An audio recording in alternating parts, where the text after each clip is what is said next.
And so are we.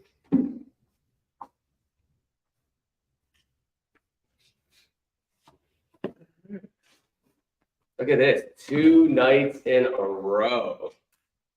Super cool. We still don't have, the big live band sponsor yet, but we're getting there. We want the live music coming through. Oh, here we go. Is that the?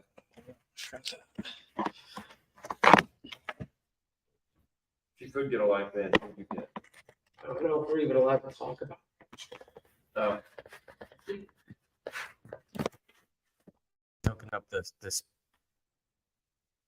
You got the audio now, Don? All right, we got the audio now. Here we go. I'm cheating. I'm smoking a cigar before we do the review. It's not cool. Double dipping. What's up, Don? What's going on? I think I just saw you.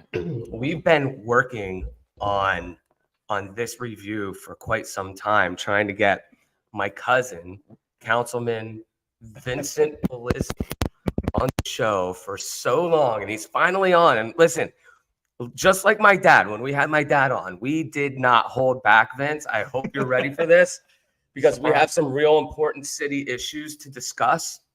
And I've already been reelected, so we're good. All right, cool. I like it. But most importantly, we're going to talk about cigars and bourbon and old times and future times and good times and have a real nice cigar and a real nice bottle here tonight. But Don, you had a dinner tonight with the fam. Yeah, Sophie's birthday. Sophia, happy birthday. My youngest daughter, I'm 48. She's 25 today. 25 years old.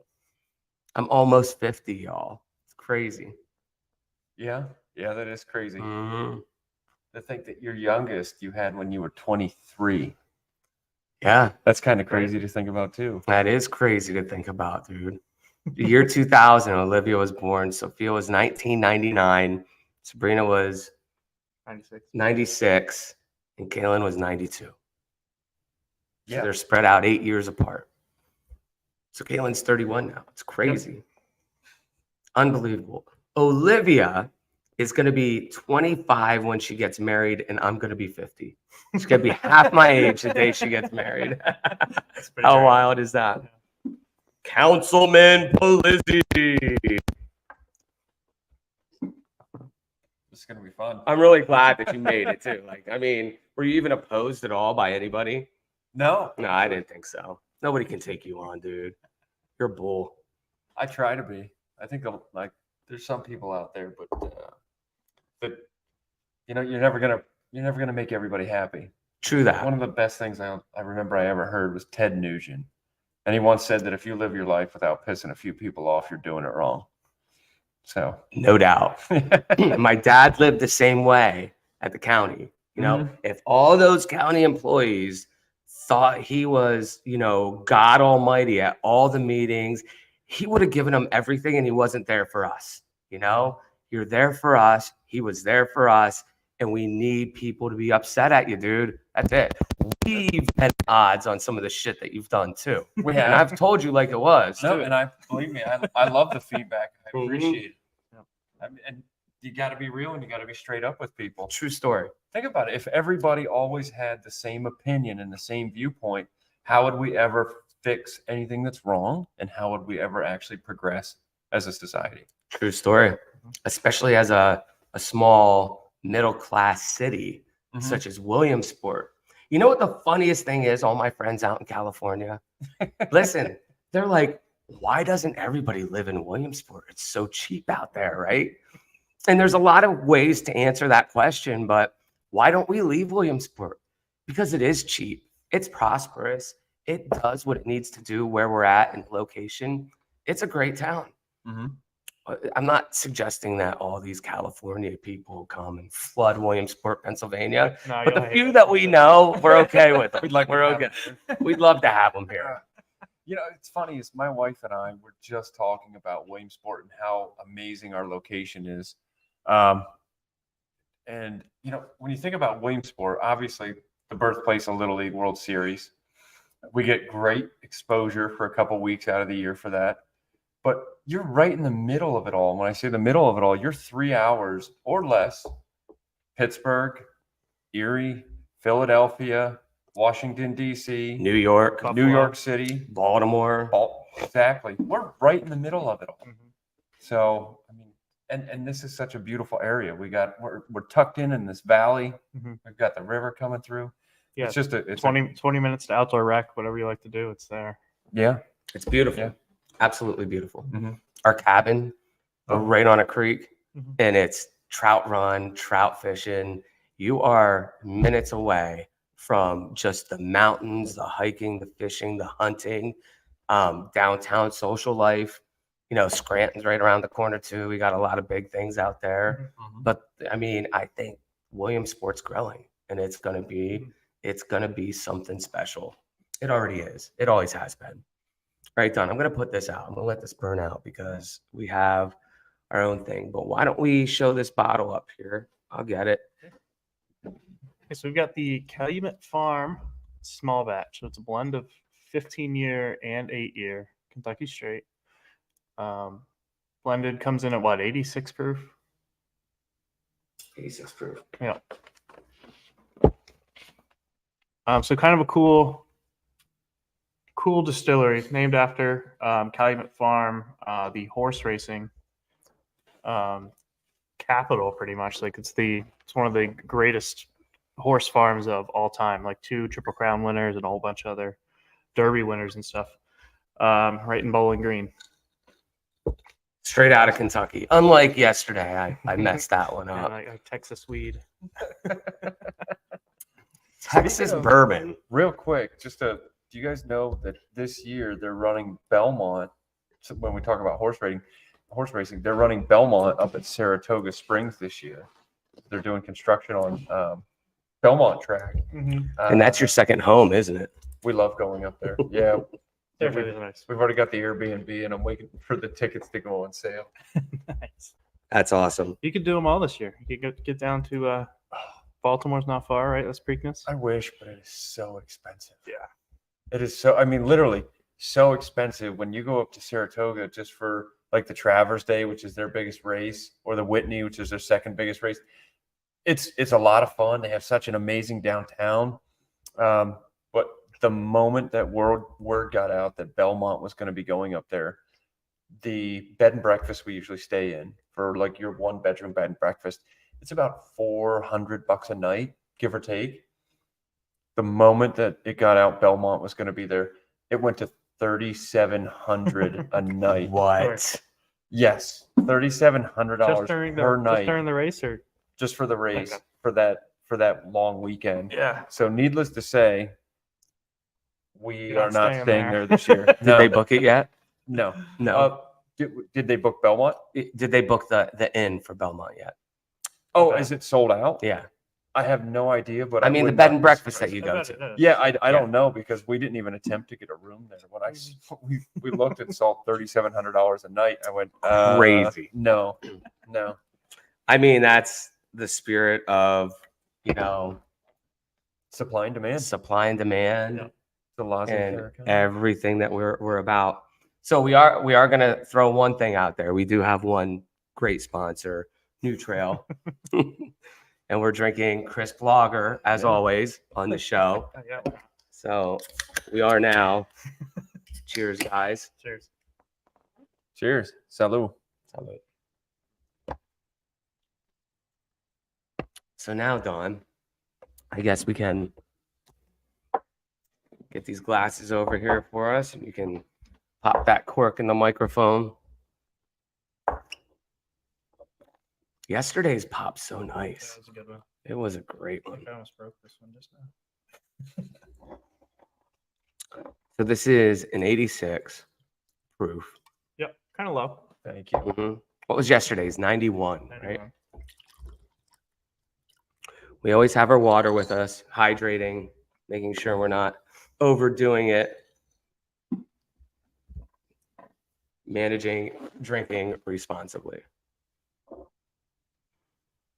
So Don, what else can you tell us about this? Anything So special? they're pretty transparent with what they got going on. So this one's a 74% corn, 18% rye, and 8% malted barley. 15 and 8 year mixed together. It doesn't say what percentage of each, but probably just enough 15 to make it taste old. And it's got a little story about mares and foals on the back. Nice. Anything super interesting with that? Nope. Okay. So when is the Preakness? Is it Preakness up there? Is that what you said? Preakness? Belmont. Belmont. Yeah. Was it June 6th through the 8th? And tickets go on sale is it this Thursday. Wow. I think it's this Thursday. I have it saved in my calendar. But yeah. Grateful 'Cause Dead I've tickets been went on talking sale about today, getting it. just so everybody knows, out in Vegas. I think they sold out in 5 minutes. Yeah. It would not surprise me one bit. What do you got in here, Don? Let's. Haven't even gotten in yet. Okay. It's sweet. You can Yeah. you can smell the vanilla. So yesterday you said, "Oh, I think weed's gonna surprise me. It's gonna be like old Bardstown." This actually smells the most like old Bardstown I've ever smelled. It has like on the nose, it's like cherry and bubble gum. Kind of weird, but it works. It is like bubble gum. How did you pick that out? Good like that. That nose right there, dude. Better than me. Yeah. Holy cow. It's literally like bubble gum. Yeah. That's really good, Don. And I don't think you read that anywhere, did you? No, definitely not. Oh my gosh, I could smell the bubble gum. Can you smell that, Vince? I'm not gonna lie, no, I can't. Oh man. Okay, wait. I wish. Open your mouth Sorry, as you're yeah, as open you're your mouth. sniffing. Oh, okay. I totally smell the bubble gum there. You know, I do remember being told that one time that when you're letting it come in, you got to make sure your mouth is open. Mhm. It activates additional what? It's set. Those vapors kind of go over your taste buds too, so you're almost kind of tasting that at the same time. Okay. I taste the cigar. I just had to. Mhm. You know, I love bourbon, but I completely feel like I'm out of my element being around guys that are. Oh no! know, You just I tell us feel what like you it's- smell there. Yeah. You got to smell a couple things going on there. We kept your shoes on, so we know it's not your feet. Yeah, I know. I can smell the vanilla. I Mhm. definitely can smell that. Mhm. Let's try it. Is there almost a hint of caramel in there? Oh yeah, Yeah, you can sure. smell that too. You can definitely smell that. That's a good one, Vince.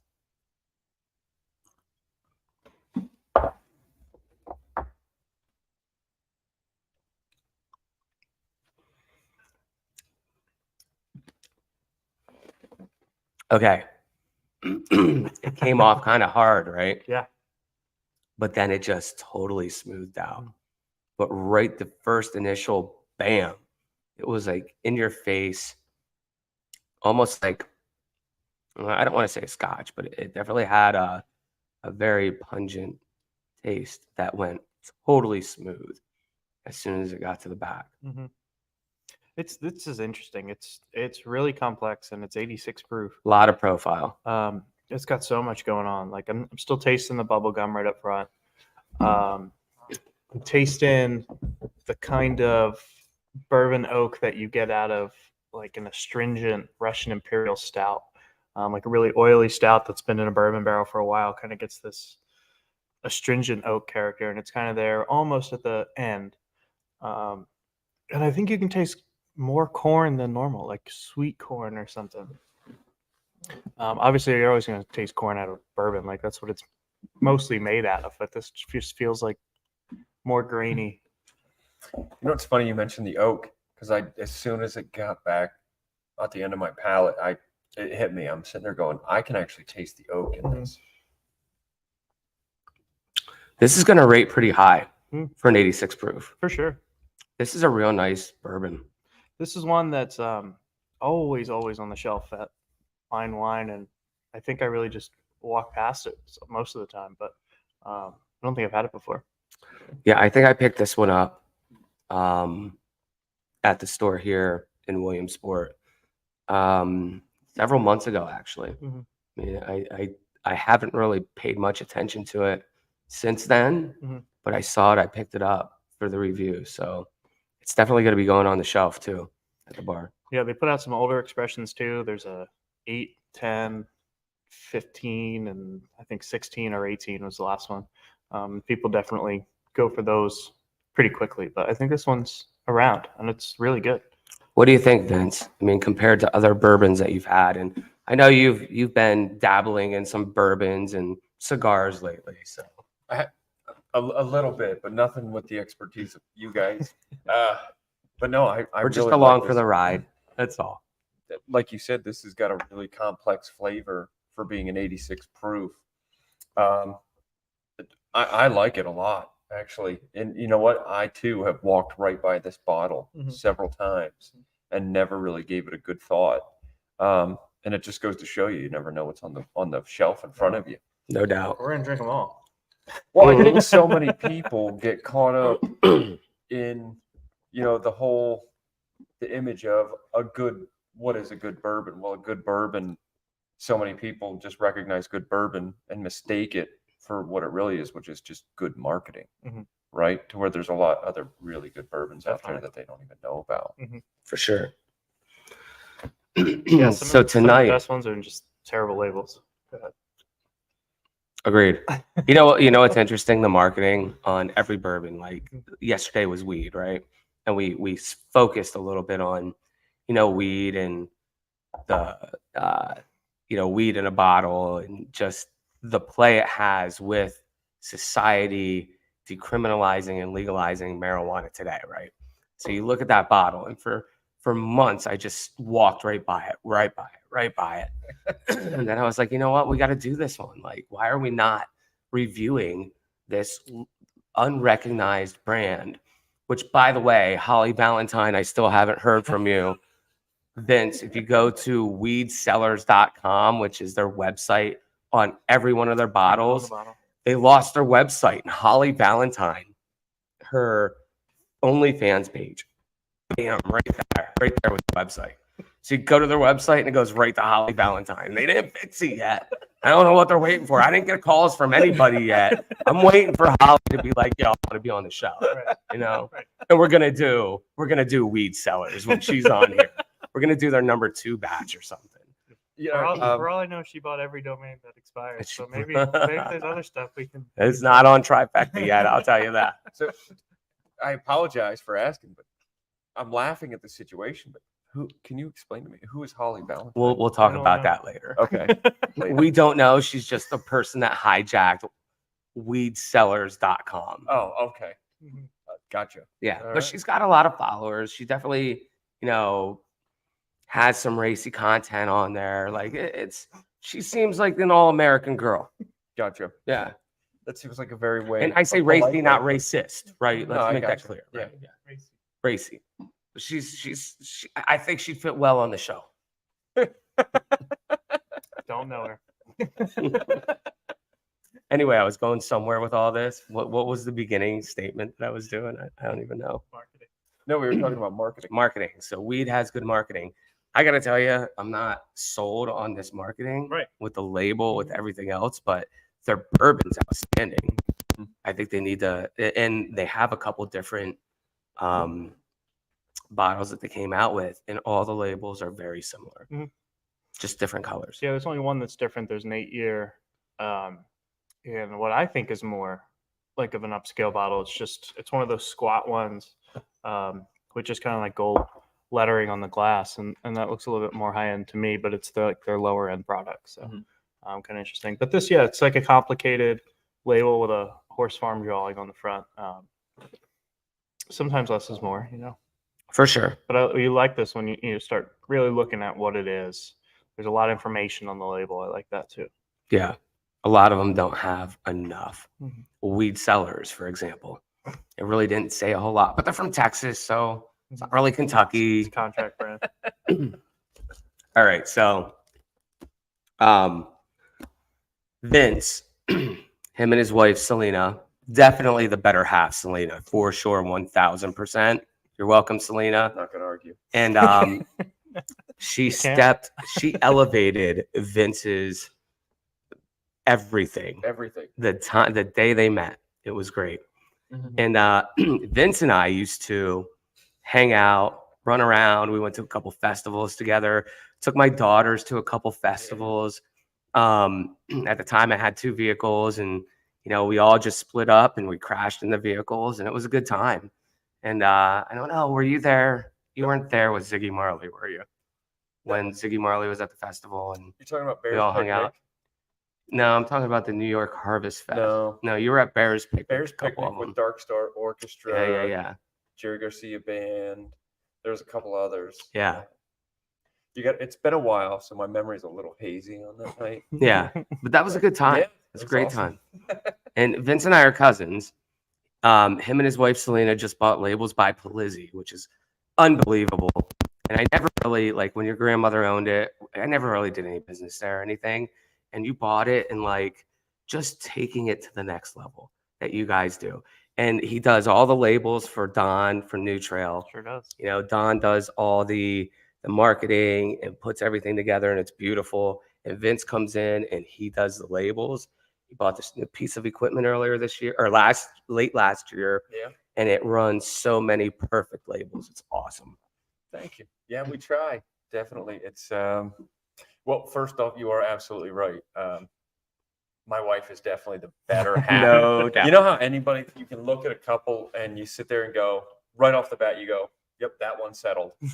Yeah, everybody that sees my wife and I walking around, they look right at her and go, she just gave up. Yeah. No, yeah, she's definitely elevated everything about me. Yeah. No doubt. She pulled you right out of that bar, huh? She did. Yeah. She did. But no, it's been an amazing and fun journey. For sure. She and I spent a lot of time together, but buying the factory from my family, from my grandmother, it's been in my family. We're 3rd generation owners. Yep. Your dad's still there. I love seeing him every time Yeah. I go in. Mm-hmm. Dad's never going to leave. Gives me a He's hug. never gonna I leave. love the guy. He's a good fucking dude. Yeah. Yeah. He was actually, not to discount anyone's credibility, but my dad's just not used to seeing younger people of younger generations follow through on, what he might perceive as just some hollow fake hospitality. So when Dawn was talking about the new trails, the chocolate covered strawberry beer, which is very good, my dad said, I'd like to try one of those. And Dawn said, oh, I'm going to bring some up. And he never mentioned it again. And I think it's because he just thought, well, Don's just being polite, and I'm an old guy and he's just got to be polite to me. So he wasn't there for it, but Don showed up with a 4-pack of chocolate covered strawberry for my dad. And when I put it on his desk for him the next day, he goes, Don brought this up for me. And I said, yeah. I said, he followed through. He made sure that you got it. And he was very, very pleasantly surprised. He absolutely, really, truly was. That's So, awesome. You guys are great. Your dad's great. Anybody who does marketing's got this grand vision of, you make it on a computer and then you hope it comes out the right way physically. And you guys just bring everybody's stuff to life. And that label is just like a really bright magenta pink strawberry colored label. And it looked good on the screen, but it looks 100 times better after you guys printed it. Oh, thank you. I'm I'm glad. It's so true too, because like the girls in the hoodie one, they did it for the duck derby, and like on the screen, you're looking at it like, okay, this is gonna be cool. But when that label came out and those little duckies on there, like popped. It was like, wow, like it's to have a good design is one thing, and to have the equipment to make it look good when it's printed is 100% a whole other realm. And like it's really cool. Vince, what you guys do down there is pretty awesome. Pretty awesome. And you're killing it. Thank you. Yeah. We're trying to. We actually love it. We're getting really excited. That new piece of equipment, this completely new digital printing press that we do them all on, has got some really, really cool technology. And, we're fortunate enough that we just hired another graphic designer. So in her downtime, I've had her really start to jump in and explore those capabilities of that new press to do some really, really cool, unique, one-of-a-kind labels. I don't want to dwell on it, but just real quick, if you gave me 6 different little pieces of art, 6 different pieces of digital artwork, it can combine and extrapolate and create over 2 million completely unique, one-of-a-kind labels just from 6 different pieces of art that you would give me. That's crazy. Just a quick example. That explains every night my dreams go through my head. 6 dreams, So 2 many million ideas. fucking problems. And good or bad ideas. Your dad, every time I come in, everybody that knows me knows I drink coffee. I drink a lot of black coffee. And I can tell you so many different things about coffee. Like Don can tell us so many different things about bourbon. And Don could probably tell me more things about coffee than what I know too. This guy's like, we call him Google, right? All my boys at Terrapin, Chris Woods and Brad Rigoni and Kevin and anybody else who comes in, they're like, where's Google at? They want to know where Google is because he knows everything. He really knows everything. Anyway, your dad always has a cup of coffee for me. As soon as I walk in, Anthony, what kind of coffee do you want today? And he goes over to the little pods and he says, do you want this one? Do you want that one? Do you want this one? I'm like, I didn't try that one yet. Let's have that one. It's that old school hospitality, man. It is. Yeah. So no doubt. yeah, All right, love Don. having it. Listen, it's opening up. We're gonna get these cigars open. Oh wow, Yeah, I know. cinnamon, right off the nose. Crazy. You know what's funny? You say that, and it just now hits me, and I'm going, why didn't I smell that before? It wasn't there. Yeah. So we got the Rocky Patel Disciple. It's a beautiful wrapper, beautiful presentation, and I'm really excited to smoke this one. I bought these several months ago. I'm not sure where I got them. I didn't know what to expect, so I had 4 of them for the show, but we only have 3 of us here. We had 2 people that were going to be on and that couldn't make it.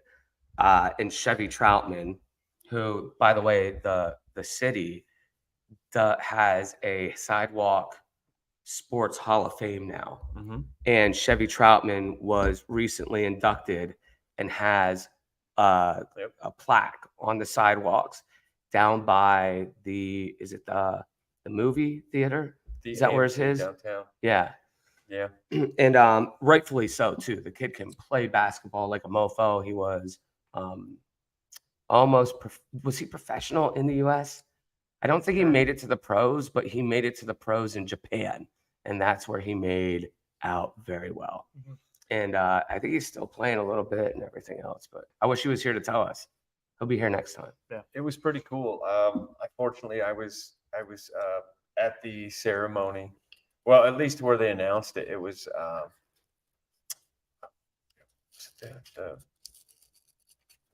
Lycoming Brotherhood. I forget exactly which one it was, but that's where they honored Chevy Troutman and acknowledged that he was going to go in the Williams Sports Walk of Sports Fame, which was pretty cool. And to see him and got up there, made his speech.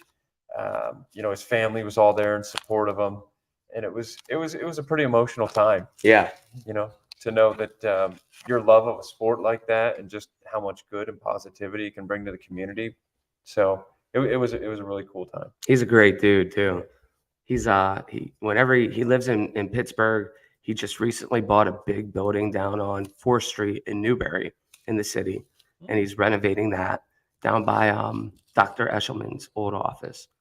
And he's there tonight. That's why he's not here, because he was just going hard on this building and starting to, tear down a wall or rebuild a wall. I don't know what he said. It kind of broke up, but he's been working on this building for about 4 months now. And he's coming back and has pride in Williamsport and the older buildings. This is an older building built in the, I think, late 1800s, like 1890s. So he's, got that, that whole idea of what Williamsport should be, which is what it used to be, right? And all the old buildings that we're turning into new buildings. And by the way, the Borough Market, I'm still saying it's the oldest building downtown. I was challenged by David from New Trail when he said, oh no, the cell block is older than the bar. And I was like, Okay, I'm going to take your word for it. I researched it. Cell block was built in 1865. Borough Market is 1856. So I got him beat by 9 years. So I don't know of another building downtown that's older than the bar on Market, just FYI. And I want to know if anybody would disagree with that. But I would find it difficult to find somebody to come up and challenge your claim to being the oldest building downtown, because previously the origins of the Bar on Market's building, wasn't it a church? It was. So I mean, Williamsport First Presbyterian Church. just think about the common sense behind that. Yeah. What's the first thing that you're in 1856, that building. 1856? So here's the deal. In 1822, the original Presbyterian Church was built there in 1822, and they owned from what's Willow all the way up to 3rd, right? That was their block. They owned this whole block here. And in 1822, they built the church. In 1852, 53, 54, it burnt down. And so the only remains of that original church from 1822 are some of the foundation that's still here at the Borough Market down in the basement. So there's still parts of the 1822 foundation in there. So, I mean, technically, like, that should count, right? I mean, we built on top of the original foundation from 1822. Yeah. What? It's crazy. Insanely old. I think it counts. Did you already sniff yours? No, I did not. Anyway, Dave, I'm sorry I had to like do that to you. But I did, so. So what are you tasting now, Don? What you got here? I was getting some awesome cinnamon, a little bit of maple, but it's like a mouthful of actual cinnamon, not like that Fireball junk. But It is so weird that he said that, because first swig, I couldn't. The cinnamon didn't hit me the moment he said it. As soon as I was going to take that next sniff, it hit me, and I'm like, there it is. It wasn't there before. Google, and he's got to be Google. He's got to be part bloodhound. Human Google. This stuff out. that's a new one. That's funny. Bloodhound. We're not going to tell the guys from Terrapin that, just so everybody knows. Go ahead, Vince. You can light yours up there. All right. Rocky Patel. You can't go wrong with a Rocky Patel. No, yeah.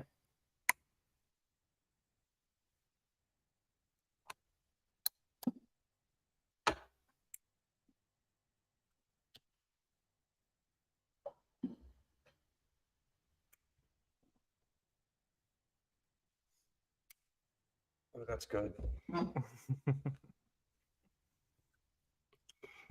Wow. Don, are you sure? I'm sure. Oh, that's Don never hits a cigar, No. Ooh. but he will sit in a room full of cigar smoke and love every second of it. Oh.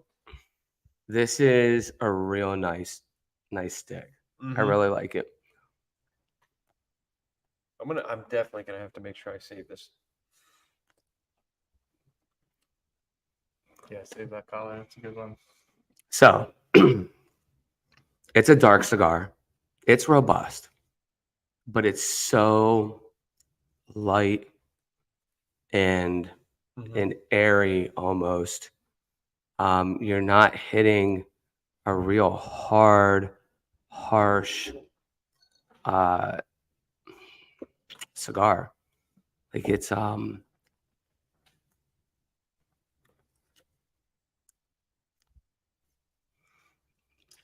It's got a really good smooth draw.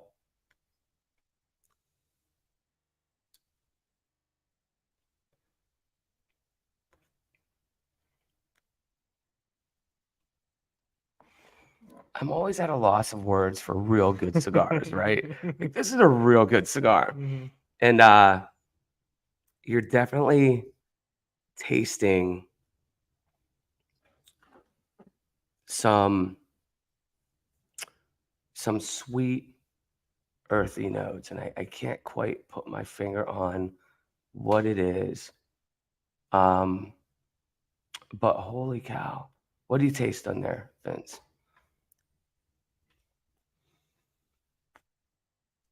I'm having just as much trouble as you are. All I know is I really like this.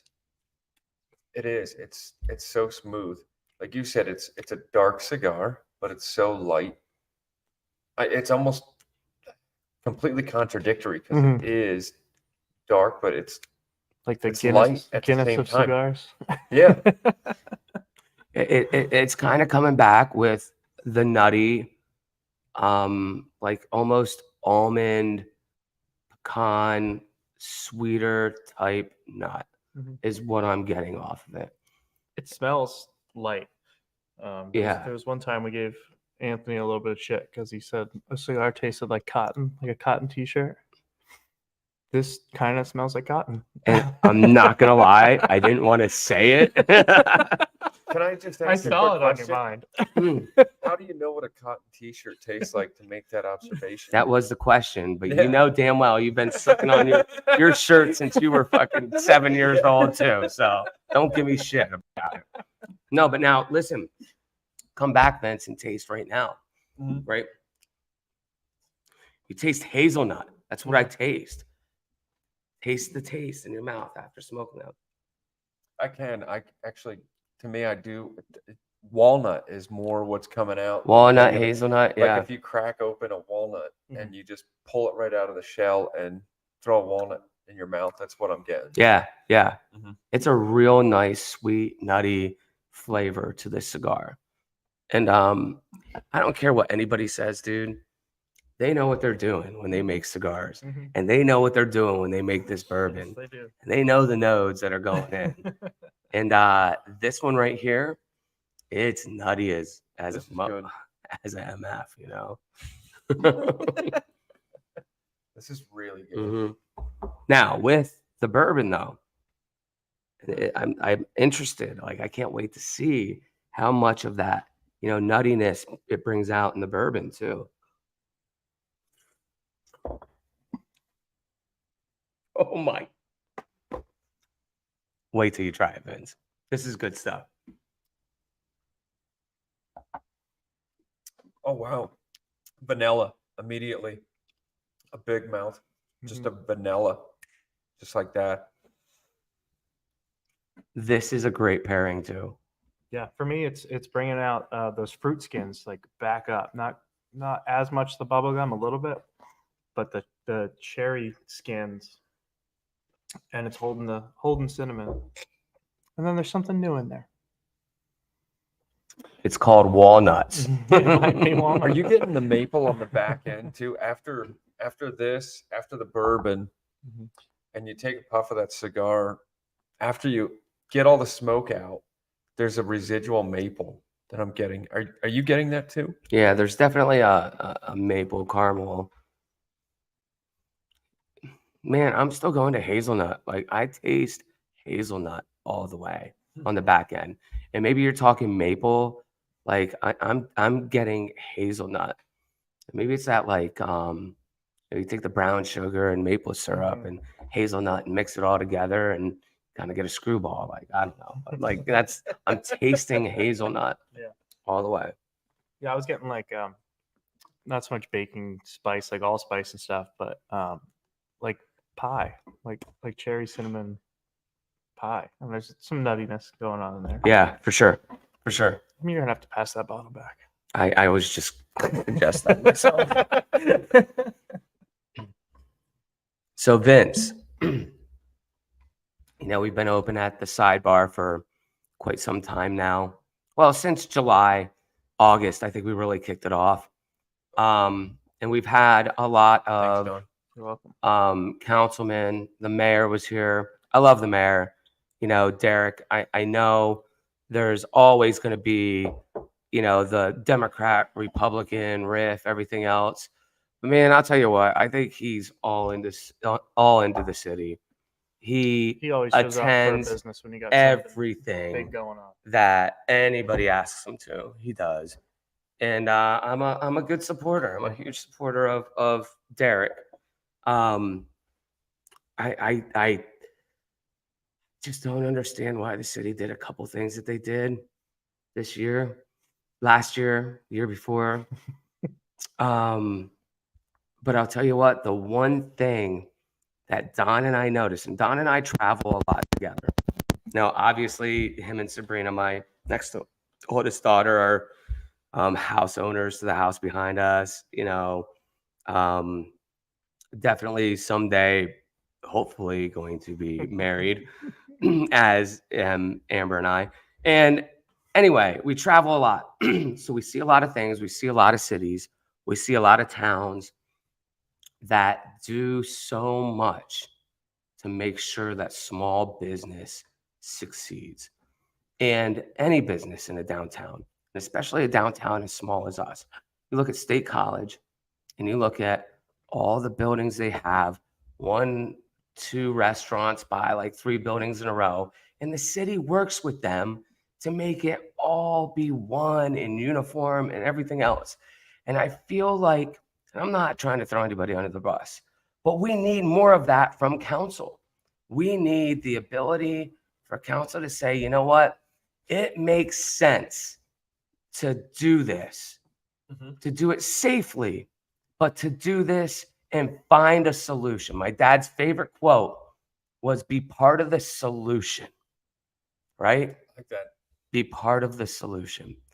I'm not going to down codes. I'm not going to down zoning. I'm not going to down anything. I'm just going to say we need council to be part of the solution and not part of holding us back and doing what we need to rebuild downtown. And my example is this. Amber and I bought the bar building. Oldest building downtown, by the way. Definitely the oldest foundation without a doubt, right? Don't make me cough that. No. So we buy that building. We had a codes officer here. He's like, yeah, gave the blessing, everything else. We're grandfathered in. I know everybody hates hearing the word grandfathered in, but it's the fact of the matter. We buy this building. It was built in 1976 after a fire, the original Post 1, which moved over to 3rd Street. This building here was older than that building. No, it wasn't. I'm sorry. Because the church sold Post 1 this property for Post 1 to build the original Post 1 building. And then their building caught fire, burned down in 1974. They sold it to the 40 and 8. I've been wanting to do this. 40 and 8. 40 and 8 bought it, built this building in 1976. The codes in 1976 sucked. It was horrible. The way they built this building, it's a fallout shelter for sure. There's an A-bomb is not going to tear this fucker down, right? I think the only good thing in 76 might have been the cars. I agree with that. 30-year Mustang, 2nd-year Mustang, right? So anyway, the bottom line is you have this total shift in codes, total shift in a lot of things that now, we buy this building, we buy that building, we personally invested $350,000 more than what it's worth.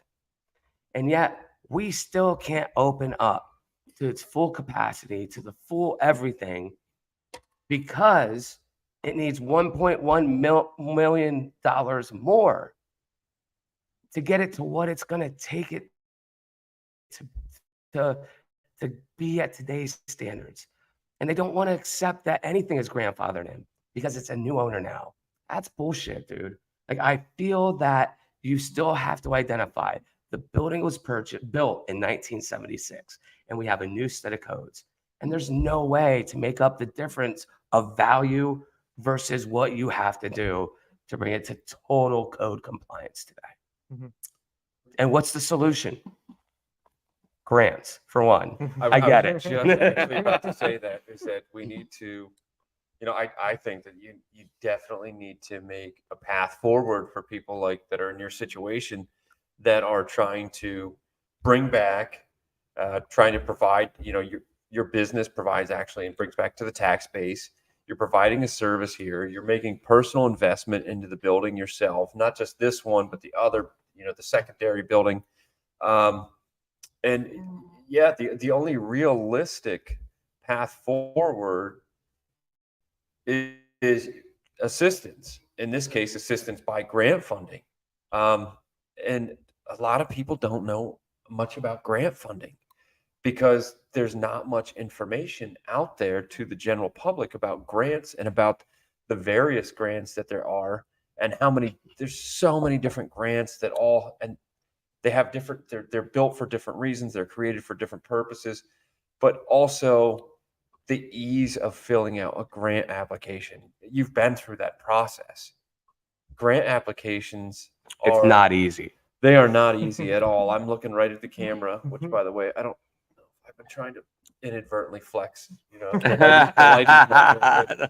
But no, the grant application process certainly is not an easy process.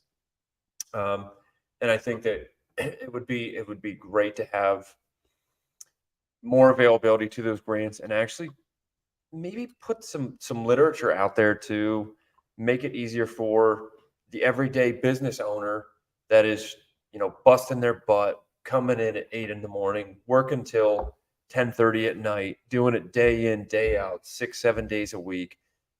Put it out there so it's easier for us to understand, right? Because by the time you get done working, the last thing you want to do is drive yourself nuts when you're half asleep already trying to read through grant literature to figure out how you can go after and capture this funding to make sure you can keep your business afloat, or how to grow and expand.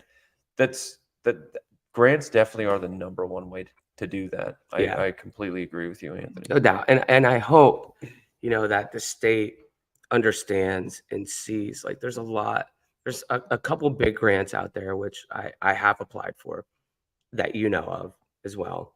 And the mayor does, and the county commissioners and the representatives and the senators, I've talked to all of them about the grant. And, you have Penn Strategies that's out there to help. Yep. And they help apply, they help, get you through the whole process from start to end. And it's a necessity. Like, you need somebody to help you through that, because there's no way to navigate it as a business owner. There isn't. You're absolutely right. You're spot on about that. And what I would advise to anyone, at least in our area, that's looking to delve into the grant process, Penn Strategies is a great resource. They're a great business that's been built from the bottom up. And what's nice is that the people that run Penn Strategies, they live here in our city. You're not just going to hire some firm that's from 3 or 4 hours away, that's going to promise you everything under the sun, charge you an exorbitant amount of money, and make promises that they don't even know if they can fulfill. Penn Strategies, they're here. They're going to do everything that they possibly can. No doubt. To try and get the money here. No doubt. And I'll tell you what, we have a lot of real focused politicians, elected officials right now in the process of getting reelected as well, all around the area, the neighboring counties. We've all sat down and had, cigars and bourbons and everything, and talked about the struggles that this whole area is up against, from, Lewisburg and Williamsport and Sullivan County and Mill Hall and Lock Haven. And we're all on the same page about bringing the money, the grants, to the people that need it, to bring the buildings that are here to the status that they need to be. Like, there's such this huge, just, it doesn't even make sense. The codes that are here today to what they were in the 70s and 80s.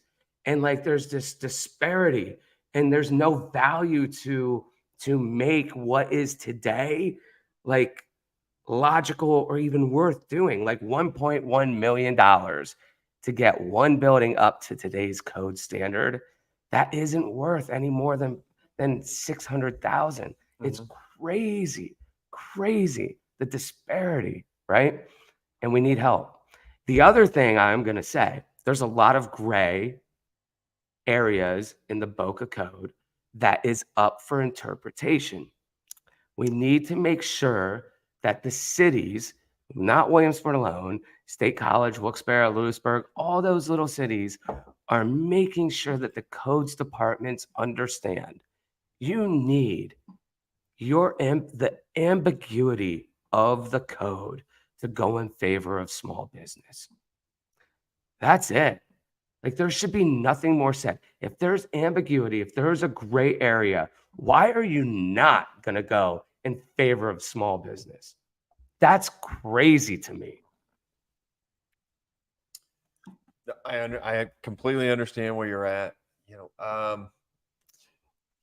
I used to act in a inspection / consultant capacity in a different industry, different career path, and you knew what the outcome had to be to make sure that it passed. It was just, what exactly was the process on getting there? And I'm saying that specifically when you mentioned the gray area. How do you get from point A to point B? Does it have to go this way? Does it have to go this way? And that's where I feel, honestly, you have to get a little creative if it comes down to that. Creative by way of going after some grant funding, obviously, because there's a monetary aspect to every single thing that you're going to do.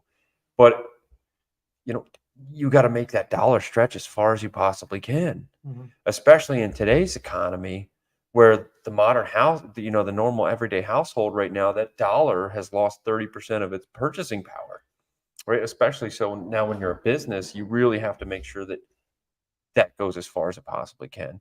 And that's where that creativity becomes and gets involved.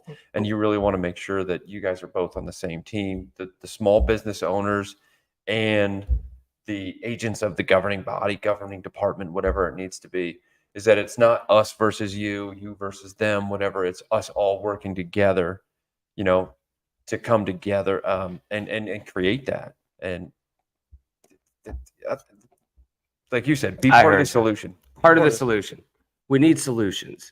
That's what it is. All right, my political hour is over. Are you sure? No, sure? we might come back to something. I was going to say, just saying that's probably going to come back around this hour right here when that's down there. So but listen. Okay, no, I appreciate you bringing it up. A lot of people have a lot of questions, and I think they need to be asked. And not saying that I have all the answers. I certainly don't. And some people would argue that my answers aren't even the right ones, but they're my. No doubt. Yeah. And, I've been in front of council several times. Obviously, you that. Were not Williamsport itself, but South Williamsport. You sat. I sat on South Williamsport Council for 13 years. That's a long time. It's a long time. Yep. And my dad, I had a lot going on. I tried to get, and by the way, South Williamsport was the first municipality in Pennsylvania to decriminalize small amounts of marijuana and drug paraphernalia that had to do with marijuana. And yours truly was there to spearhead that. And congrats to South Williamsport. We have Steve Capelli over there right now. He's doing a fantastic job. He's no rookie to politics. I love him. He's great. But city council, I love them. Like, I go in front of them. They hear you. They want nothing but the best. And I think we just need to remember, we need to be part of the solution and figure ways, for small business to move forward and not block it. When it's interpretation and it's blocked and it's like, oh, we're going to look at it this way instead of that way, which is the way we've been looking at it for 30 years. Like, come on, that's wrong. And specifically on occupancy, but we don't have to go there. We don't have to get into specifics. You had gotten off your soapbox, and I just pulled you right back. I know you did. I apologize. Don, how's New Trail doing? God love Do Don. they need some grants right now? Don's the wrong person to ask. I didn't mean to put you in that hot seat, Don. You don't have to answer, but you can if you want, but you don't have to. You can put your 2 cents in if you want. I just, in my mind right now, I see my wife sitting at home looking at her phone because I texted her right before we did this. And I said, oh, FYI, I'm going to be live streaming this on my Facebook, which I've never done before. Anthony, thank you for helping me set You're that up. welcome. Yeah, I do it too much, to be honest with you. Oh, see, I had no idea how to do it. Truth be told, I try to stay off of social media as much as I can because I'm already confrontational enough in person. I just see her sitting at home right now, shaking her head, going, "Really?" She's probably saying, Anthony, why are you bringing this up? Like, come on, do Never not again. do Never this. again. Actually, next time Selena's going to be on. Yep. My wife I- does Just enjoy like the that. cigar on occasion, Yeah. and she's a bourbon girl. She loves bourbon, so Yeah, or- for sure. yeah, she would probably love to come down and sit down with you Mhm. too. And honestly, as far as and I am going to plug my wife's, what she's contributed to the city right now, is because she is an amazing woman. One, and a lot of people would make that claim just because she married me. She should be canonized. But You definitely go have a couple therapy sessions. yeah, But go ahead. but she is my business partner 100% on everything that we do. She owns, a lot of people don't know this, but she and I are 50-50 partners with the printing factory.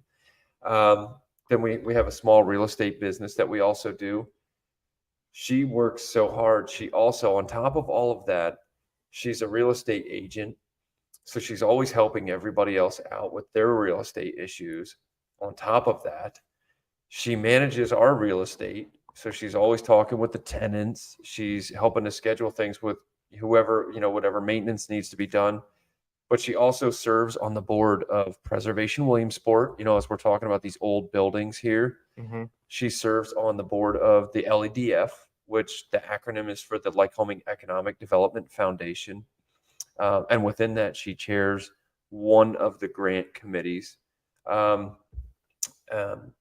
she's just an amazing woman. So personally, I think you probably, I would love to see her sit down and talk with you guys. about Someday some we of will the great, definitely have amazing her. Yeah, ideas. for sure. Yeah. She is amazing in her ideas and the example that she gives for, with Preservation Williamsport and I've been a long time fan and contributor for Preservation Williamsport. Ted Lyons was a great friend of mine, passed away, God bless him.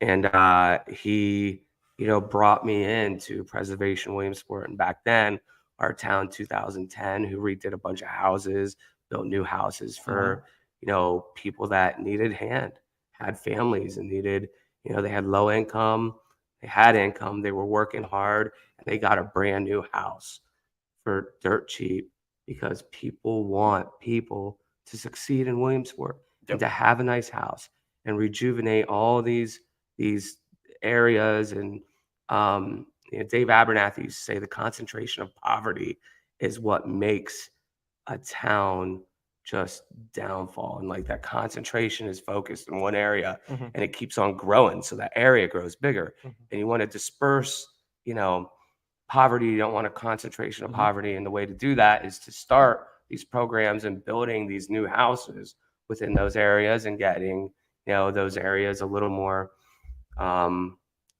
where they need to be. There's also pros and cons to every theory that there is. Yeah. But the theories are built in Williamsport. It's not a theory, like we do it. Mhm. People invest, we make the areas better, and we keep the real estate as high as we can in every area that we can. Well, I think that's, right to your point. Williamsport is such a great city. It's a great area.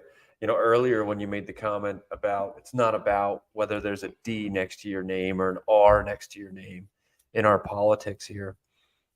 We're a small city. We don't have to sit here and point fingers and nitpick about national issues. We all want the same thing for our city. We all want safer communities. We want better jobs. How hard is it to get behind that? No matter what your party is, no matter what your thoughts are, if you can make sure that you don't buy into the divisiveness of some of the media outlets out there and just keep your focus on what's going on here and now, and really, like you said, focus on our community, you can get past all that and really work on what my wife and I like to call is growing good. Because if you put good out there, it's going to spread and it's going to grow. And if you do good, you put it out in the community, it will, and it will grow. And I think that that's a great it's great for our area. No because doubt. You can make sure it happens. Mm-hmm. No doubt. I was just down at Don's hometown where he grew up a couple weeks ago with his mom and dad and Don and Sabrina and Amber and I.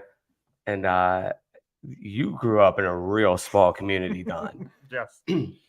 And I was fascinated to hear that the Amish would go through and they're trying to buy up all the liquor licenses. The What? not the Amish, the Mennonites. The Mennonites are buying up all the liquor licenses so that there are no bars in his area.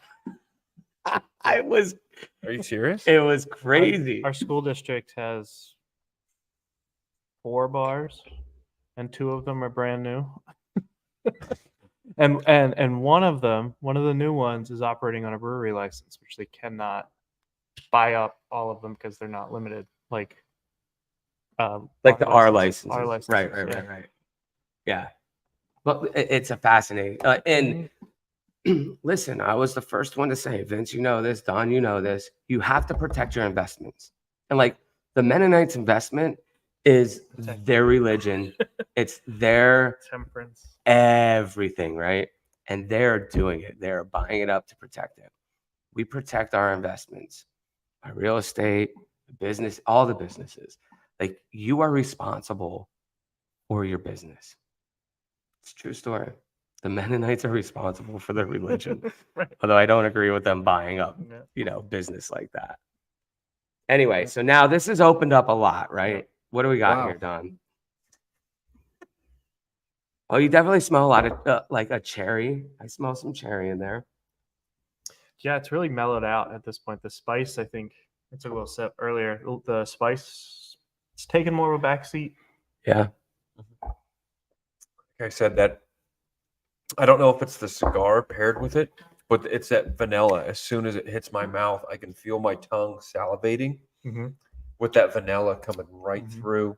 But on the back end, though, even still now, I can get a little bit of that cinnamon. Yeah. Is it cinnamon? Maybe allspice. I don't know. My palate isn't as trained as yours.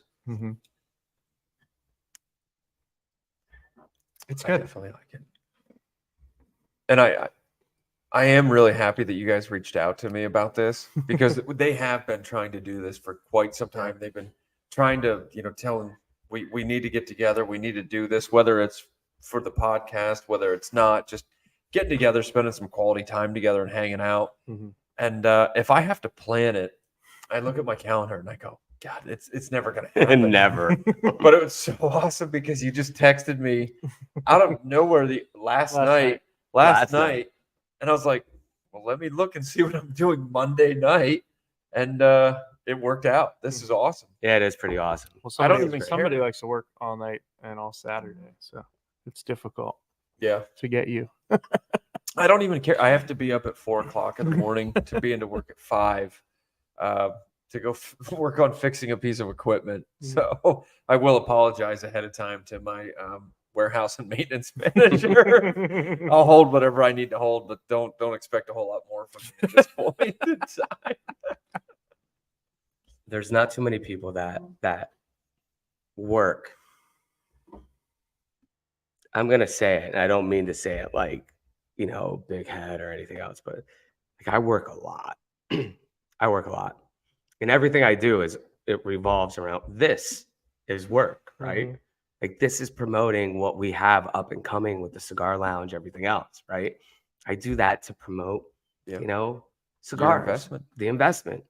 And like you work. How old are you now, Vince? 39. When I was 39, I was working more than he is right now, just so everybody knows. But my hat off to you because you make it happen. Yeah. You got it in your blood, though, too. We both come from the same blood, and it's there. And all we do is work. And when you're entrepreneurs, nobody knows how much you have on the line 100% of the time. Yeah. The responsibility of employees. How many employees do you have? 32, actually. 32 right now. We're going to be going back up to 33 here shortly. Good for you. Thank you. For you. I appreciate that. We have a total with all the businesses I think we're at like 27. Mhm. And it's not easy. My mom with Rainbow for years and years and years, however many employees that she had. And my brother in New York and here, and the employees, like it's no joke having the responsibility and the weight of employees and families on your shoulders. Yeah. It's And, tough. it is. Because, God forbid something would ever happen to your business. The people that you may have had employed, it may be a little rough at first. They can go out and get a new job. But when you take on the burden, both financially, emotionally, mentally, everything, of being a business owner, especially if it fails, that's it. I mean, and not saying that's it forever, but I mean, you're taking a hard hit, Hmm. especially when it's your investment, your time, your energy, everything on the line. Um, that's something I think about all the time.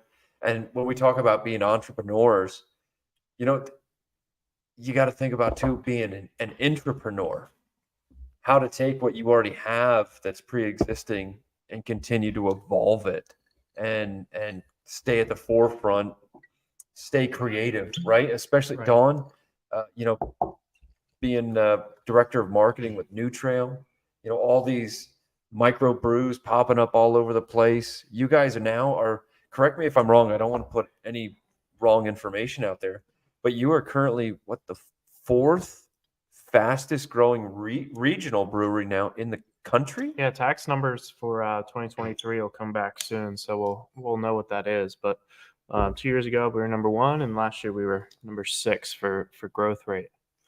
But that's amazing, and it's here in Williamsport. Mm-hmm. And how many employees do you guys have? I think about 52 or something like that. I thought you were over 100 now. No. No, okay. No. There was that'll some be a long time. statistic that was over 100, but Mhm. 52 is no joke. Like Mhm. that's huge. Mhm. Mhm. And it goes back to what you said earlier. Williamsport's in the middle. We're like 3 hours from like a third of the country's population or something like that. Some crazy percentage of the population is within 3 hours of us. 67. And we have I thought the number was 67. yeah, maybe yeah. And we have we've got all these highways that go exactly where they need to go. If you need to go from Baltimore to Buffalo, you have to go through Williamsport. Pittsburgh to New York City, you got to go through Williamsport. So it's kind of a really great place for manufacturing and transit out to new markets. It is. There's so much that we have to offer here in this area. Wait a second. Didn't you today's the release in West Virginia? Yeah. Today. One of the parties is today. How are they doing? Do you know? Have you heard? I didn't. But Can they're we they're cheers to doing that? good. Yeah, I'm we not saying let's can do some cheers to shots, but that. let's, Yeah, like, no, just no, cheers no, to no. that. Cheers. Yeah, new state. Yeah. Yeah, New cheers. state today for New Trail. Heck yeah. It's awesome. How many states? Is that 5? That's number 4. Number 4. Yeah. I'm off on my stats today. I don't understand. Like I thought it was 5 today. Well, I don't claim anything that I say here to be factual and true. It's an estimate. That's the disclaimer on the show. I Okay. think. Yeah, we already made that for everybody. Maybe I should see the banner scrolling across the bottom of the screen. But yeah, but no, that's awesome. And congratulations to you guys and to New Trail. A lot of people, I don't think, this being my first time here on the show, do a lot of the viewers, do a lot of the general public know exactly what it is that you do at New Trail and how involved you are? I think so. Yeah, we talk about it a lot. We Yeah. do talk about it a lot. Okay. I don't know that they really understand exactly how much there is Yeah. into every beer that they release, Mhm. the marketing. I mean, it's all about marketing. And Don does a fantastic job Yeah. at it. I mean, Ray Kroc himself, the founder of McDonald's, he once said, "I'm not in the burger business. I'm in the real estate business." Mhm. Because he knew flat out that you could have the best product out there, but if you didn't market it to the right demographic and get it out there, it wasn't going to work. Mhm. So, buddy, you're getting it done, Yeah, we're trying. which is pretty amazing. Mhm. So, and a lot of people that don't know Dawn, probably one of the most modest, humble people I think I've ever met. Right now, I'm seeing his cheeks get a little red. Maybe it's the bourbon, but Definitely. yeah. We'll let you tell that story. Yeah. It is the truth, though. Mhm. It really is the truth. So let's rate this bourbon. Vince, Don is the bourbon guru of the bunch. And we always start with the guest to rate the bourbon. So take another sip. It's an 86 proof.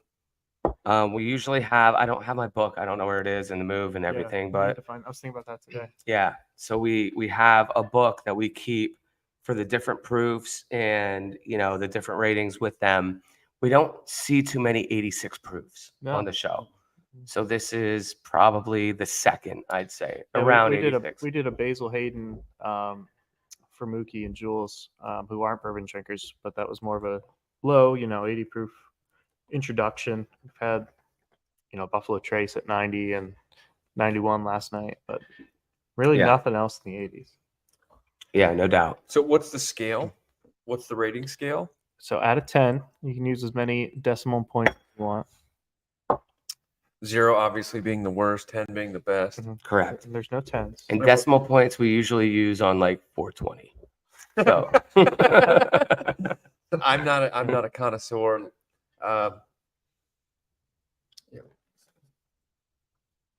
And then we don't rate the cigar, but you will rate the pairing after that. cigars are already rated. Yeah. I don't know what this one's rated at. I didn't look it up. I just knew it was a Rocky gotta be Patel, and so high. it's a good cigar. So Just rating it against what I'm accustomed to drinking. Out of a 10 scale, I would put this right up there confidently at an 8. When you think about the complexity, the flavor, the fact that it is only an 86 proof, and it's just it's exciting.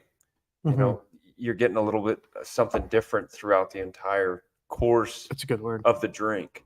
It is exciting because it's new. Like who would have known? Who would have ever thought to think that there was some bubble gum in there?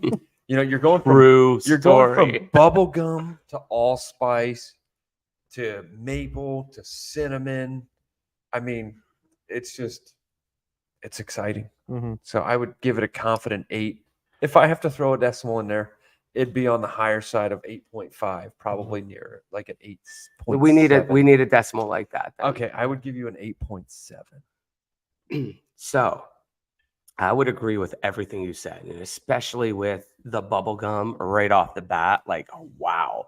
Now the bubble gum didn't stick around after you sip it a little bit, right? Mm-hmm. It burned off. Like it's not there. Mm-hmm. And that was straight from the neck, though, right? Yeah. Which is really impressive. Yeah. It's really impressive. So you got the bubble gum off the neck, and then it kept that real smooth.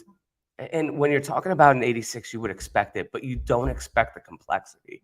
You don't expect the excitement in this bourbon, in any bourbon like that, right? Mm-hmm. And you said 8.5. I'm almost there. Like I was thinking 8.4 when I was coming into it. I'm going to stick with an 8.4 for the bourbon. For an 86 proof bourbon, like this is really good. I'm impressed. What is this? Small batch, Yeah. 15. Yeah, so I didn't mention it earlier. A small batch is legally defined by less than 100 barrels mixed together. So like 99 barrels mixed together, which is what almost everybody would do, get more product out, 99. Mm-hmm. Because they're transparent, they specifically told us that they use 50 barrels to blend their small batch. Is that right? So it's 50 barrels. It's like an extra small batch. Even more unique. Yeah. Wow. I just looked up the price too online. It's a $62.39. And if you're curious, you can buy 16-year-old Calumet right now. I might just do that. And 10-year. Nice. So if memory serves me correct, this bottle is, and memory has not been serving me Not correct today. lately, but I think this bottle was right around 50, 60 bucks. Okay. Like Yeah, I don't think it 60, was a yeah. cheap bottle.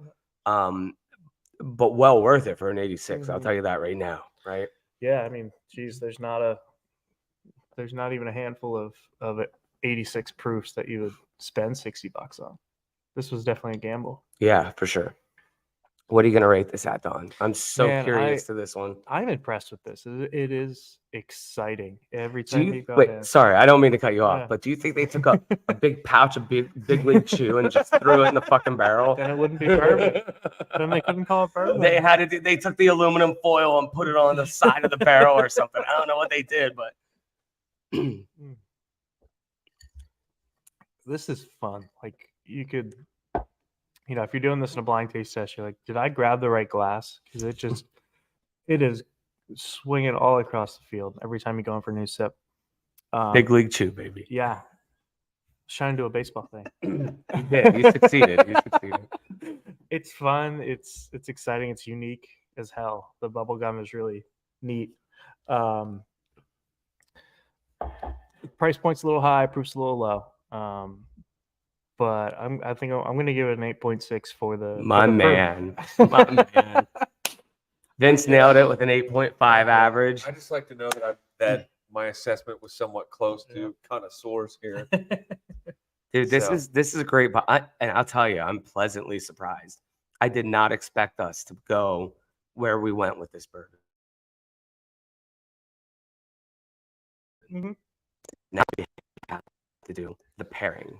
Incredible. Okay, so with the Rocky Patel, Oh, what was the name of this cigar? Disciple. Disciple, Yes. the Rocky Patel Disciple.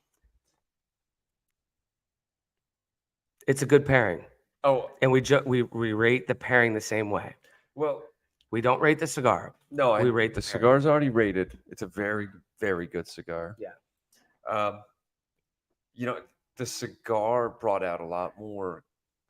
I don't want to say complexity to the bourbon, but like I said, it was exciting because the bourbon unto itself was exciting already. There was flavors that I didn't even realize were there until it was brought to my attention. I went, wow, there it is. But then the moment you introduce the cigar to it and you go from bourbon to cigar, and I went, oh my God, it was like getting slapped in the face. The moment that it hit, I was like, there's the maple, there's the cinnamon in the back end, there's the allspice. On a 0 to 10, I'm gonna sit there and I'm gonna go this pairing up to the number in my head is a 9.2. It's funny. Just because I love the bourbon. It's an amazing cigar, but when you put them together, it's a lot of fun. It really is a lot of fun. I'm confident with a 9.2. It's a 91-point cigar, by the way. It's a 91-point cigar. Okay, thank you for looking that up. I thought that's what you were doing over there. So a 91 cigar, it's worth a 91. Like I believe that. This is a real nice cigar. And I think with this pairing, like Vince, 9.2, is that what you said? Yes, sir. That's up there. I want to average this off at like a 9. So I'm going to do an 8.8. And Gotcha. I think it's definitely a 9 average for this pairing. This is a real good pairing. Yeah. And earlier tonight, Don and I were talking about what bourbon. I threw him a screenshot of what we had available. He's got a lot of shit coming up. We have a series that everybody's going to love. And like that series is going to be, I'm so excited for it. And we don't give too many pairings 9s or above. Yeah. This one averaged out is a 9. Yeah, you'd have to look back in your book. Yeah, We I can't think find, there's only but- like 2. You're right? right. Yeah. I think you're right. Bardstown was one. Yeah. And I think one of the tobacs was another. Yeah. Maybe But- Buffalo Tracer. I don't Dude, know this if is that's a 9 average pairing for sure. All I'm gonna say is the next time we ever get together, for cigars and bourbon, because we all get together at my house that one night. I'm gonna make sure that there's a bottle of this and there's a couple of these Hell yeah. cigars. Yeah, for sure. Because this is it's a great match. Yeah, these are bottles and cigars you keep around now. That's pretty cool. Mm-hmm. No doubt. Great pairing tonight, guys. So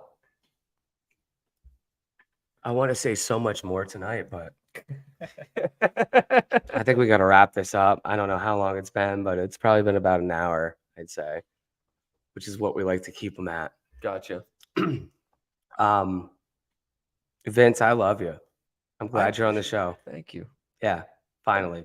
You guys, obviously, you're family. You're already family. Appreciate it.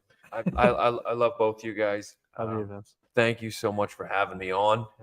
Yeah. Whether we were on in front of a camera with headphones or not, but you know what? I love hanging out with you guys. You know, it says a lot about the person that you want to be based upon the people that you surround yourself with.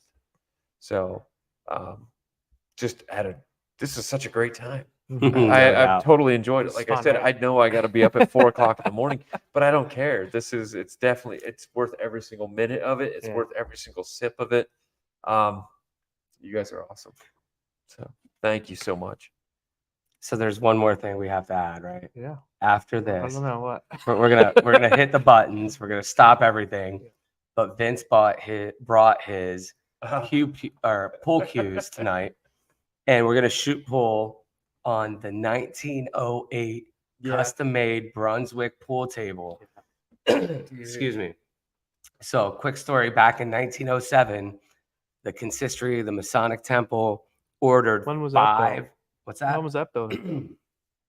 I think it was It was like 1905. Right then. I think the plaque's out there on the side. So Yeah. I think they were early 1900s. I don't think any of those buildings date back to the 1800s. But in 1907, they ordered 5 custom Brunswick pool tables, and each pool table came with 4 custom billiards chairs and a Brunswick pool cue rack and an 8-ball rack. And you can only get chairs if you ordered like 5 tables. Right, something like that. Because we were looking at the catalog. We have the original catalog too that came with it. 30 years ago, the consistory sold the pool tables, and 2 of them went to California, 2 of them went to China, and 1 stayed here in town. And Dave Abernathy bought that table for his house up on High Street. Dave and Shirley moved last year, and Dave calls me up and he's like, Anthony, I want you to have this table in the cigar lounge. And this was 2 years ago. And we're going to put the cigar lounge above the bar on Market. And Joe, Old Codes guy, Joe Girardi. Joe Girardi came up. He's like, yeah, let's do it, Anthony. You know, we'll make this work for you, blah, blah, blah. Great guy. Joe, I love you. Bottom line. Anyway, we bought this building next door, the 40 and 8. 40 and 8. Love you guys. Veterans. Awesome. I knew a few of those guys at the 40 and 8 club that had passed away. Anyway, we bought this building from the 40 and 8, and we had to bring this pool table up here then. So we brought one of the 5 originals back to Market Street. And tonight, after this show, Vince and Don and I are going to shoot pool on the original 1908 Brunswick pool table that we brought back here and restored. And it's beautiful. I'm so looking forward to it. It shoots so well, too. I know. It's the nicest pool table you're going to shoot on. Dude, I miss so much shooting pool. I literally had to wipe the dust off my cue case just to come in. And I was super excited, just obviously for this, but to come and be able to shoot pool on that table. Yeah, that's awesome. So super cool. Yeah. We might even throw the camera over there and show the pool table. I think you should. Yeah, we didn't last week. Although we don't have the lights right now, except for the pool table light. But anyway, we'll do a special on that one too. We'll shoot pool. We'll have a special when things are really together and show everybody around. So listen, we're going to look for, we know a lot of people have asked to be on the show. We have a series, a 7-bottle series that we're going to do, right, Don? And tell us a little bit about that series real quick. So it's Benchmark, which is the introductory products at Buffalo Trace. and there's like 7 different ones. They're all like $20 to $30 a piece. Really, really affordable products. In most states of the country, they're sitting there on the shelf. But there's a whole slew of them. There's top floor aged. There's bottled and bond. There's 100 proof. There's just the normal one. There's all kinds of good stuff. Single barrel, small batch. Super cool. Yeah, we're gonna do them all in a row to figure out which ones are the best. And we're going to bring it to you guys. Mhm. So we need some guests. We have a list, Mhm. and we want to do something special for this run. And so in the next couple weeks, we're going to do it. And we'll have, at the time, hopefully maybe a couple of the bartenders come and, do it up for us while we're doing it. And we're almost here at the bar, or at the cigar bar. And the cigar lounge, I think in the next 6 weeks is going to be done. Mhm. Then we have to have Williamsport Codes, the best of the best, come in and give their blessing on, everything here, capacity, our occupancy, and everything that goes into it. And we're going to have a good time. And there's a cigar club that people are going to have to join. The cigar club has indicated to us that they're going to lease out the venue. They're going to rent the venue out and have their days up here. Mhm. So it's exciting. It's coming around. I'm looking forward to it. I really, really am. I just want real quick. A friend of mine who moved up to this area. He and his wife they live in the city of Williamsport now.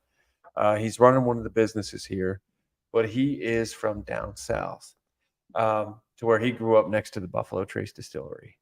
And if anybody knows the history of Pappy Gate, Pappy Van Winkle, Google knows. and I'm sure Google I've knows seen that movie. the story behind Pappy Gate.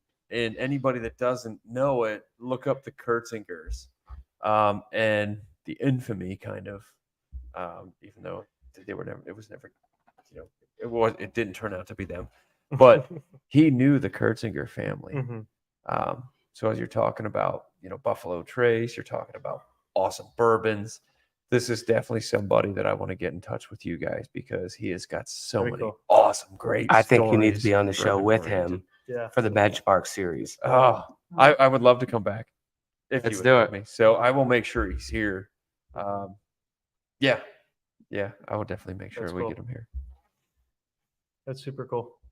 All right, let's do it. Good night, guys. Good night. That was awesome. Thanks. Thank you, Vince, for Yeah, coming. thank you. And cheers to everybody out there. Salute. Salud.